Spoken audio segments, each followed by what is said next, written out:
I'm here. Can you hear me okay? Yes, we can. What a day in court. How are you guys all doing? It's been a long day. I think we were fortified to see so many brothers in the criminal defense bar show up to give their support at the end of the day today. So that was very nice. But Yeah, what? we saw two at the lectern there with Steele, but there were many more there. It sounded like that all showed up at the courthouse. How many were in the courtroom? Well, there's a limited seating in the courtroom, so I think probably maybe a dozen were able to make their way into the courtroom, and then there were another, I don't know, 15 or 20 outside. I'd say we had between 25 and 30 criminal defense attorneys come down to show their support for Brian, which he's certainly earned over the years.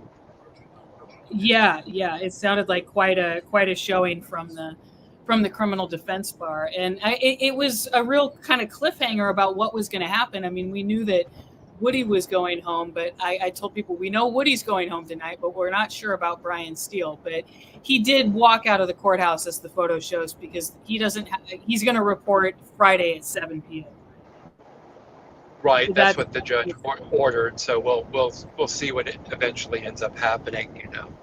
Yeah, In this because case, it's hard to predict what's going to happen tomorrow, let alone Friday.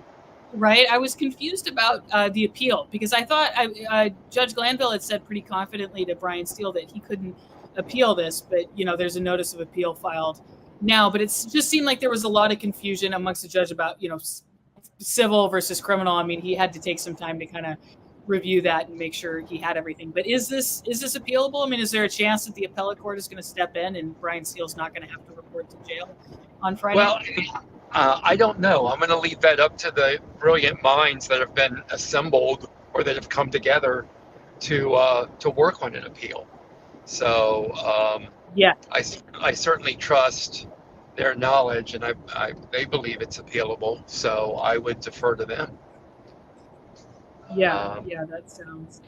But But as of now, he's in court, and it seemed like even the prosecutors were showing had some questions about Glanville's approach, because DA Love actually urged him to make it so Steele could still represent Young Thug in trial. They were concerned about the representative issues, weren't they, earlier today before this all came down?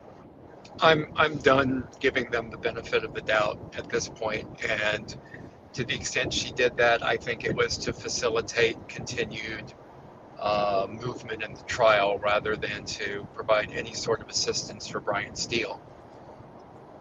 Yeah, that's probably true. I mean, she made clear that they supported this contempt thing, but they're worried about the length of the trial, I think. And it's just insane how the allegations that we learned of today prior to returning from the lunch break of certain actions by the judge and the prosecutor have now been turned around to be all about, how did we learn this? Instead of focusing on the extraordinary allegations or extraordinary conduct that we learned about today that Brian was trying to put forth before the court, and the judge was having none of. Right, and we where Brian laid all that out. But I mean, this was an in-chambers meeting. This was the whole reason the court was delayed. 2.5 hours this morning, right? Apparently, but we were left completely in the dark. Nobody said anything to us. We were there at 8:30 as required by the judge, and not a single word was said to any of us about why there was a delay. We were left to, guess as to what could be happening. And so a certain lack of respect shown by whoever was involved in not giving us any kind of indication as to what was going on, and then learning about what was happening in chambers was nothing short of shocking. And I don't think Brian was even able to get all of that on the record today.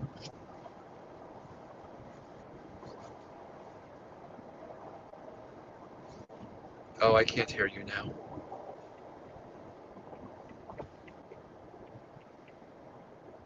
Hearing all this stuff about revealing sources, it's as a journalist, it definitely hits home. But it seemed like what Ashley Merchant was arguing this afternoon was that this isn't something that Glanville really has jurisdiction or power over. Is like the issue of who told Brian Steele this. Is that is that how? Is that an argument you heard this afternoon? Yeah, I mean, I was sitting right next to her while she was making that argument, and that's my understanding of her argument. Yeah. How can you hold somebody in contempt for not telling you something that you don't have jurisdiction to make them tell you? It seemed like she was. And that's a small issue. The bigger issue is what happened in chambers, and what on information and belief was learned by the defense counsel occurred. Those are things that directly impact this witness and our abilities to cross-examine this witness. And I do not understand why we cannot get the transcript that we need that likely has Brady material in it, that's directly relevant to our ability to cross-examine Kenneth Copeland. I mean, why keep this hidden from us?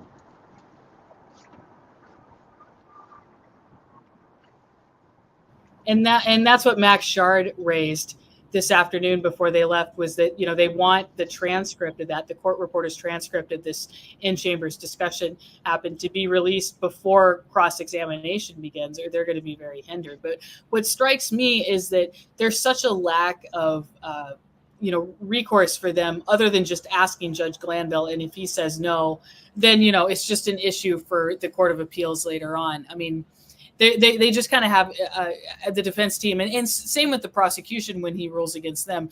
There just isn't much they can do other than continue on with the trial. Is that how you see it? It's a difficult situation, and there's limited avenues to try to get this remedy during the trial, and I think the judge is aware of that. Yeah. But again, why are we left to the proffer of ADA Love? If there's nothing there, show us the transcript. And based on what we learned, there's something there.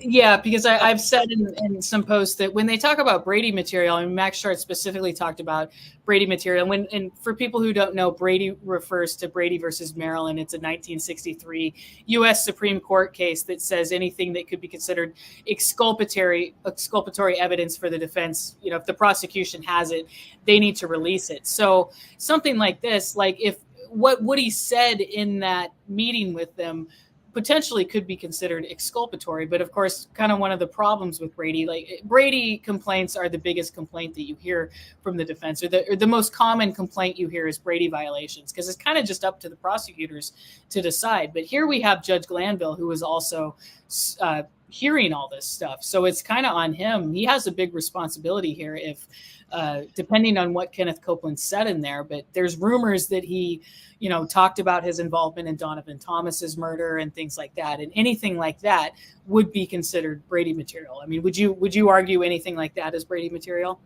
I would. Yeah, I think we all would argue that that's Brady material. Plus, Kenneth Copeland gave a half a dozen statements with many inconsistencies throughout. And so almost anything Kenneth Copeland has to say to, whether it be the judge or the prosecutor or her investigators, that's going to be Brady material. But they've met with Kenneth Copeland repeatedly and claimed to have no Brady material to give to us other than one or two small things that they provide us with. And they claim to have no notes, and The only reason I can think of to have no notes is so that they would not have to provide us with the content of their interviews, which is Yeah. Brady material. Um, so the whole thing is um, shady. I don't know another word to use for it. Um, Yeah.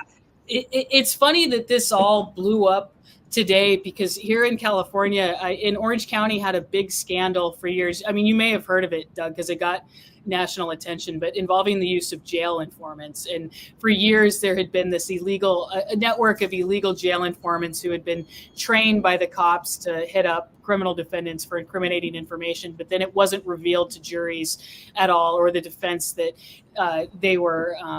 That they were informants, that they were actually an arm of law enforcement. And we actually had there's a hearing going on in San Diego because somebody who was a prosecutor and is now an actual sitting Superior Court judge and was like kind of the spokesman for the DA's office, saying there's nothing to this scandal for years and years and years. It turns out that he is prosecutorial, one of the most involved in this, and he's now on the hot seat answering questions about a murder case from years ago that he didn't release information in. And one thing I was reminded of was the huge role that judges played in the revealing of the snitch scandal in Orange County. The fact that this had gone on for so long, and it wasn't until a big case landed with a particular judge and the defense raised concerns, and the judge actually said, you know what, I think there's something here, and he said, let's hold an evidentiary hearing. And so many judges before him or around him perhaps would not have done that. And it seems like we're seeing that exemplified here, because I always hear calls for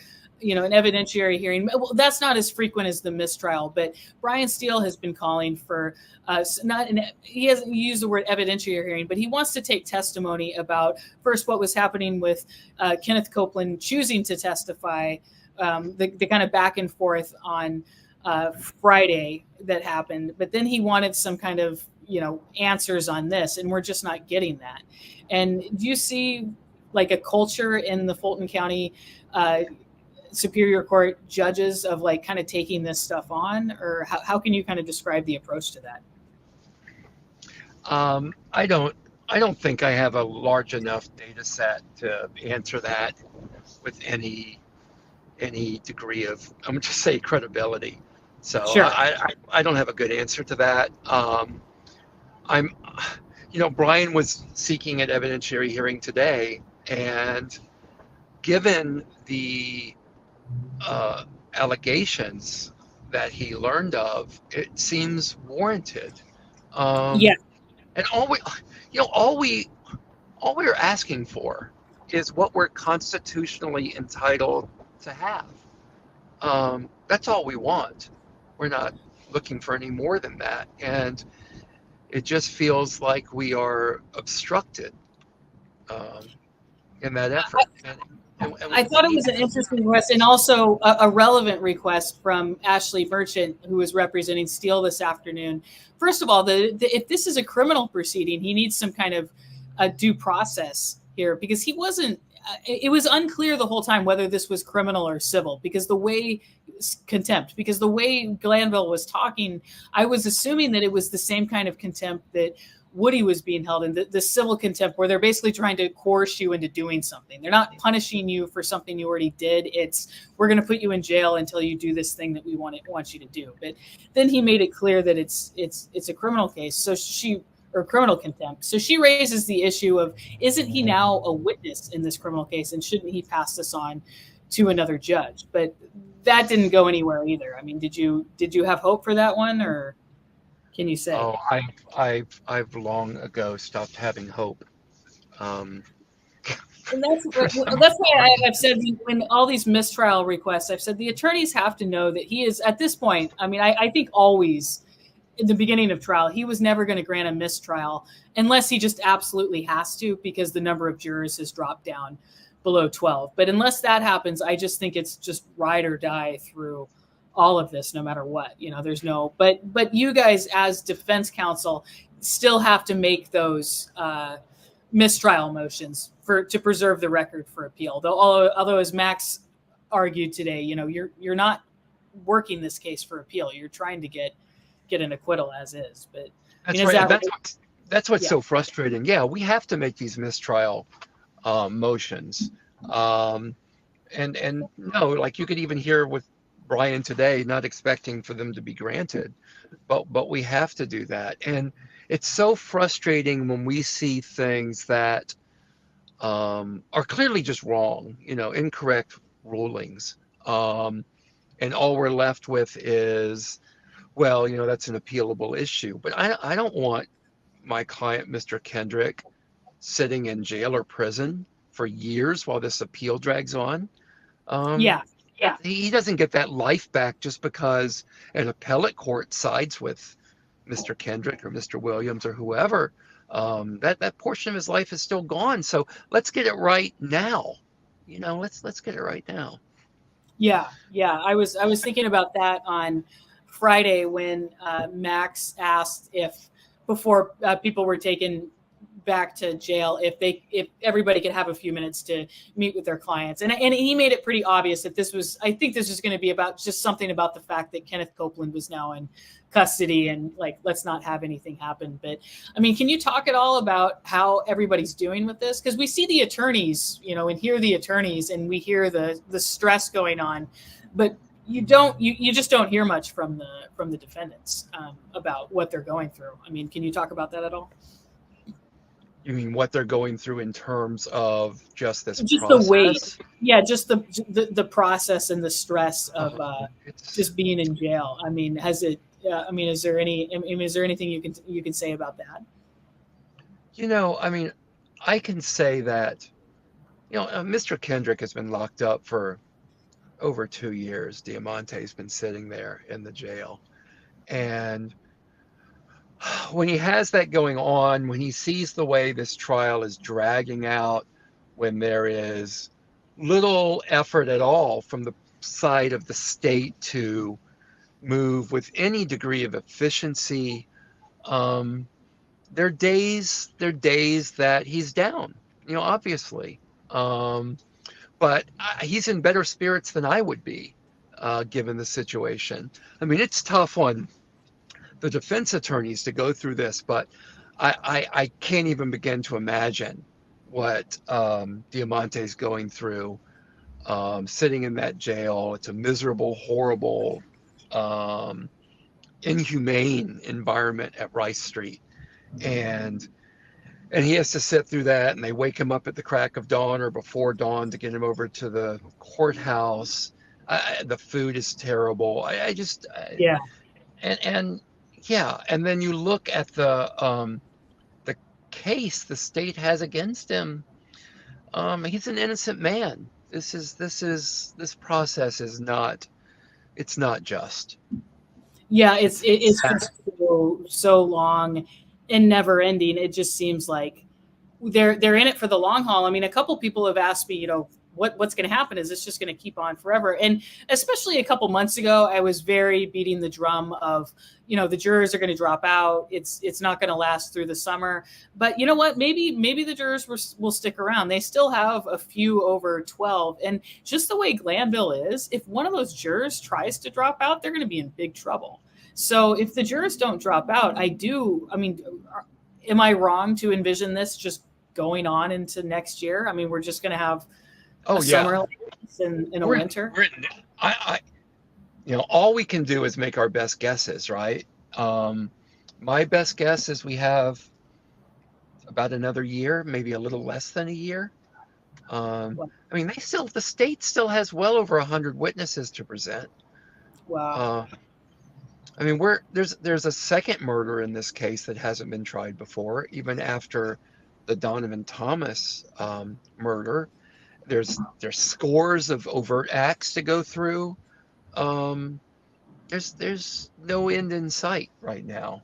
I mean, maybe it won't go to 2027, like I said in my motion, but at this point, because they've cut the number of witnesses down, but we're going to be well into 2025. Yeah. And in terms of Glanville's ability to halt that, I mean, is he a bit constrained in what he can actually do to their case. I mean, he could speed things along a lot more. He could start on time, but I mean, at this point in the case, he can't just throw out charges, right? I mean, it's up to the prosecutors whether they want to bring this stuff. I mean, he was making that point with Kenneth Copeland where, I mean, yeah, he can grant a motion to quash a subpoena, but the grounds for that are, the subpoena's harassing. It has no relevance or whatsoever. But if the prosecutors are charging stuff like this and they want to bring people, they can, right? I mean, it's pretty much up to them. Well, if you go back and look at the motion I filed in March to try to get this case moving, and there is plenty of case law that says he can put a time limit on the state. So, if he wanted to, he could put a time limit on the state's case in chief. He has elected to not do that, but I provided plenty of case law where he's permitted to do that. But he rejected that, so it's clear that is not going to happen. Yeah. And the state is going to be allowed to call these witnesses. And I'm kind of run out of options for what to do to move this case along at an efficient clip. And I'm sure this is something that Brian Steele's lawyers and all his volunteer defense team is looking at right now. But is there something to be said about, I mean, everyone was agreeing. I mean, even the prosecutors were saying, we want him here in trial. And like you said, their motive isn't to be nice to Brian. They don't want their case getting screwed up. But it's got to be tough to actually be a lawyer and work on a case when you're in jail. I mean, he asked if he could be cellmates with Young Thug so they can work on the case together. But is he going to be able to bring papers and notebooks into his cell like that? I mean, what are the conditions he's going to be under in there? Do you know? I don't know, but I mean, I know that our clients that are in jail are allowed to have papers, but the problem is this case has 8 terabytes of discovery. So, the only practical way to deal with that is electronically for the most part. I mean, of course you print out certain things, but you need computer monitors, you need a computer, you need a 8 terabyte hard drive, and I don't think they're going to provide that to him. Who knows? I don't see how you can effectively I don't see how you can defend your client without significant handicap from inside of a jail. And you're going to take away all of his weekends. That's not a good situation to be in. Yeah, and not being a practicing attorney, I'm in a position where I can be a little more liberal in my comments about sitting judges and stuff. But it just seems like Glanville obviously has a short fuse, and he really does not think stuff through very much. I loved how the Washington Post described him as a joyful disciplinarian. I thought that was pretty accurate. But it's like, on the one hand, he's saying everyone needs to take a deep breath, recharge, relax, kind of giving you guys the kumbaya peace talk. And then he's like, well, I'll go spend the next, 10 weekends in jail. It's like, okay, I don't think this is going to help here. But, well, let me ask you this. I'm going to ask you a question. Yeah. As someone who's just witnessing this and maybe has far better perspective than I have. All the both sideisms that we get from the bench, do you see behavior constantly from both sides that needs to be reprimanded and reminded of our professional responsibilities? No, not constantly. I do see some like the defense is, I think you guys might be, reaching a little bit or whatever, but there's such a distinction between the defense and the prosecution. And I saw something in another case. It was a federal case here, completely unrelated to this, but the judge made the distinction between advocacy by the defense and advocacy by the prosecution. He said it's basically the defense's job to throw stuff at the wall and see what sticks for their client, because they want to make any argument that could possibly help their client. Whereas the state, representing the state's interests in prosecuting crimes, you would expect to take a different role and have more of a coherent narrative that they that they stick to, and they're not just changing their story, changing this, doing this to try to make it work. And I see the prosecutors as doing that more here, whereas and I don't see it as being like extreme on the defense side, but like I said, that's basically your guys' role, is to do that kind of advocacy. And I feel like the DA's office confuses that, and it's almost like their private counsel. And I saw somebody on a TikTok clip of DA Love talking, and they're like, wow, for the first minute, I thought this was a defense attorney talking. And that's it. She approaches advocacy from like that kind of standpoint. And it's like a little unbecoming of a prosecutor to have somebody doing that. Well, there's no doubt that she is tenacious and a bulldog in the courtroom, and quite the advocate for the state. I don't know what to say about her anymore. I really don't. Individually, when she's a perfectly nice person to talk to. One thing, and we had chatted about this, because I get so, and there's just so much sexism everywhere. But the people who leave comments on videos of her saying like, oh, she and Glanville must be sleeping together. It's like, you're really not doing yourself any favors, because I do sense some defensiveness from her. And I can imagine that she sees those comments and it just feeds her defensiveness, because she sees that stuff and she's like, wow, the people who are criticizing me are sexist pigs, because that is a sexist thing to say. They are. Those comments. Those comments are ridiculous. Those comments are sexist. They're misogynistic. There's no basis for them, and they really don't even merit speaking to. But they should be thoroughly condemned. I have no love in my heart for ADA Love, but to allege that she and the judge have some type of inappropriate relationship is completely out of bounds and without any merit whatsoever. No, exactly. I need to start scrubbing those comments and just ignoring them for sure. But it's like the people who I think it's much more worthwhile to try to focus on what her actions are actually like, and try to argue, what's actually going on in the case and how this is affecting justice in the end. I think she was using the word ad hominem in court wrong the other day, but these attacks that people are making on the internet against her and the judge are pure ad hominem attacks. That's a good example. Those are ad hominem attacks. When Brian Steele is just criticizing her for like something that she told the judge in court, it's like, okay, that is not a personal attack. Like, no. I mean, but then, Brian Steele's been practicing in Georgia forever. To repeatedly call him a liar in open court is offensive to anyone that knows Brian and his integrity that is well earned over his decades of practice. Brian Steele does not lie in court. Brian Steele does not lie to the judge. He's such a good, God forbid, call him a liar. I've run out of words other than outrageous in this trial. Brian Steele is not a liar, and it's unprofessional to call him one in court. He's so earnest about everything. He's just such a defense attorney at heart. Yeah, and actually, I should send him an email and tell him this. But God, was it Friedman or John? So a criminal defense attorney who practices in federal court here in Los Angeles did a case with him years ago and follows my coverage and was like, he's exactly the same. He still looks the same. He sounds the same. Like, but he's always like commanded like a lot of respect from co-counsel. That, I mean, he's earned his reputation for good reason, It's not just that he's a zealous advocate as a criminal defense attorney. He is a true believer in our justice system. And I'm not going to speak for Brian Steele, but it must break his heart to see what's happening in this case at times.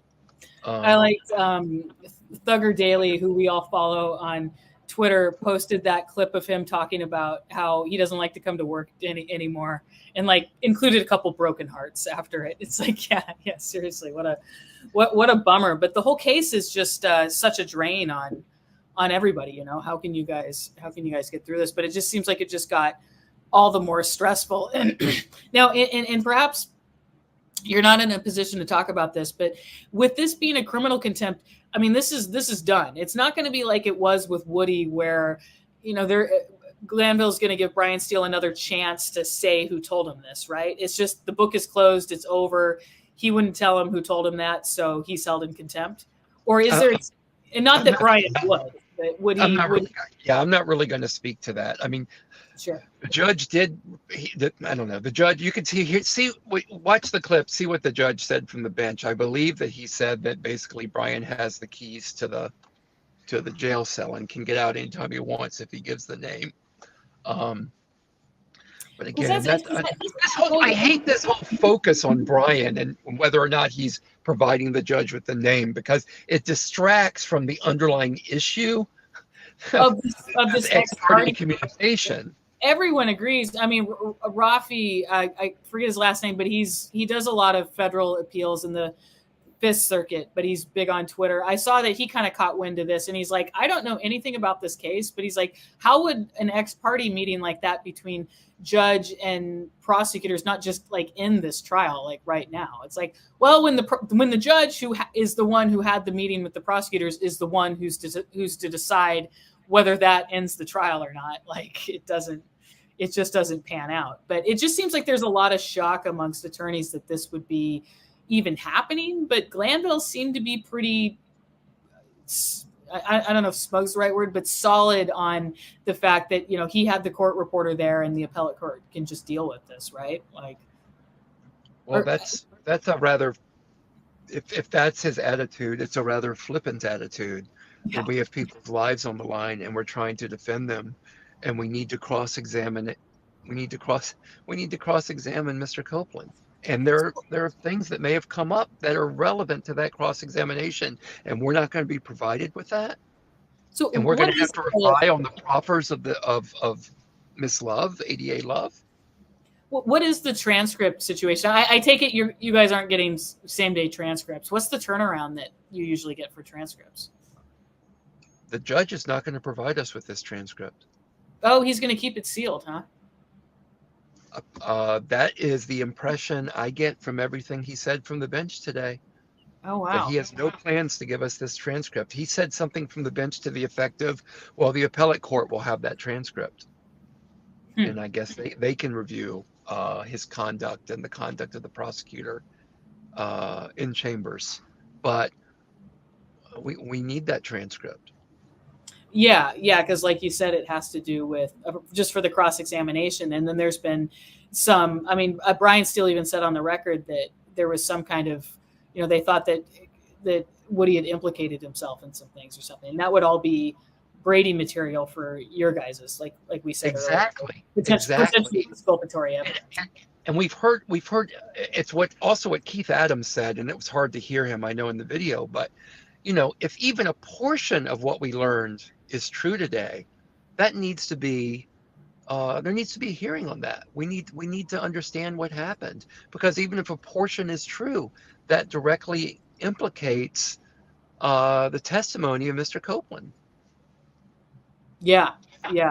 And I was just thinking about Copeland's huge role in the case. Brian Steele talked about it last week when he was just talking about the pivotal, how important his testimony is. But Brian Steele opened with him that he was the real killer of Donovan Thomas. But it seems like that's the thing.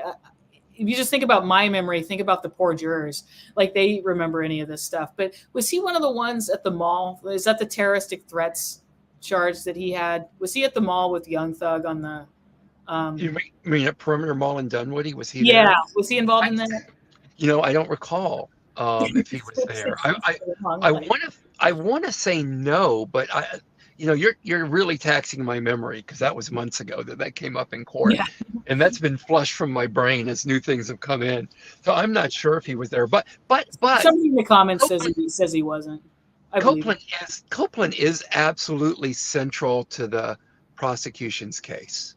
They were kind of freaking out, you could tell, about it just seems like Glanville's decision to have this secret, maybe secret's not the right word, because it technically was on the record, but it was pretty secret from us.